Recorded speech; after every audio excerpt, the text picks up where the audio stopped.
The last 2 pages of My Gal Sunday by Mary Higgins Clark, the suspense queen.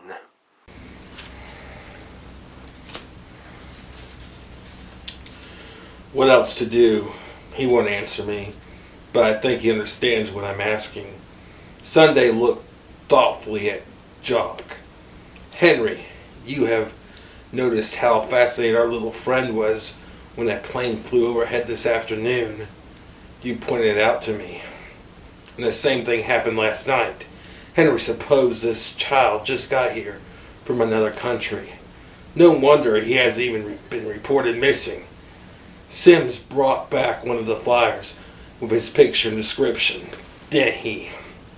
Yes, Henry, you were going to put a Christmas greeting on the internet, weren't you? My annual message, yes, at midnight. Henry, do me a favor. Sunday pointed to Jock's. This year put the flyer with his picture and description on as well, and especially ask people in France and other French-speaking countries to take particular note of his picture, and from now on talk to me in French. I may not get much of it, but maybe we'll make a breakthrough. It was 6:15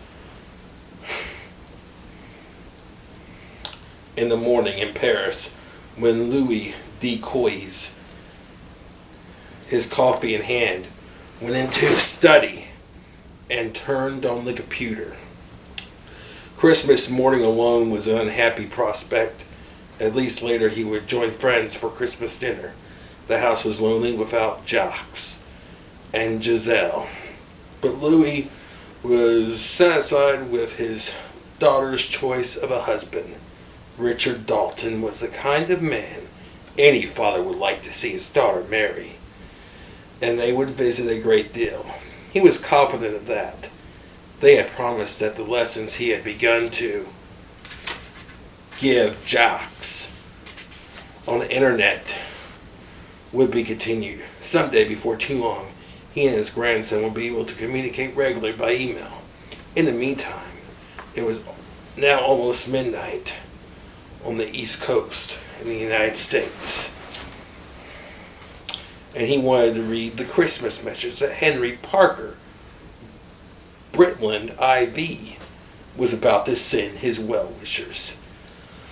Louis had once met the former president at a reception at the American Embassy in Paris and been impressed by his ready wit and genuine warmth. 5 minutes later, an incredulous Louis Decoys was staring at the picture of his grandson, whom the former president had described as a missing child.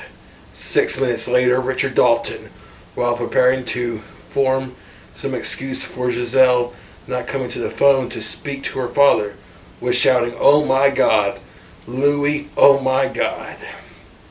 At 2 a.m. the bell rang. Henry and Sunday were waiting for Jock's parents. He's asleep upstairs. Jock was having a dream, but this time it was a very good dream. Man was kissing him and whispering, "Mon piet non Jacques, mon Jacques GT and me jetam." Jacques felt himself being lifted up, blankets tucked around him. Richard was holding him tight, was saying, "Little boy, we're going home." In a dream, Jacques slept in my man's arms in the car for a long time. When he awoke, he opened his eyes slowly, the sad feeling creeping over him. But he was not on the couch in the big house. He was in his own bed. How did he get here? Was the dream not a dream after all? Had Mam and Richard come for him because they loved him? Mam! Richard! Jacques called eagerly as he hopped out of bed and ran into the hallway. "Down here, Jacques," my man called. And then he heard another sound floating up from downstairs.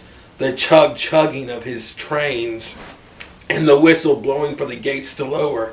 Jacques' eager feet barely touched the stairs as he brushed down them. Not much sleep last night, Henry observed as he and Sunday drove home from church. Nope, not much. Sunday agreed happily. Henry, I'm going to miss that little guy. So am I. But before too long, I expect we'll have one or two of our own. I hope so. But isn't it incredible how fragile life is? I mean, that call about my mother last month? She's doing fine. Yes, but we could have lost her. And little Jocks. Suppose that woman who took him had the accident right here in town. God only knows if she wouldn't have panicked and maybe hurt him. I hope they catch her soon. We do all hang by a thread. Yes, we do. Henry agreed quietly, and for some of us, that thread is going to be cut very soon. Don't worry, the police won't have a problem finding that woman and her accomplice. Both were apparently clumsy about covering their trails. They drove through the open gates of Drumdo and down the long road to the house. Henry parked the car in the front of the steps. Sims had obviously been watching for them because the door opened as they crossed the porch. Little Jocks is on the phone, sir. His mother tells me he's been playing all morning with his trains. He wishes to thank you for your goodness to him. Sims beamed. He wishes to offer you a joyeux Noel. As Henry hurried to the phone, Sunday grinned at Sims. Your French accent is almost as lousy as mine, she said.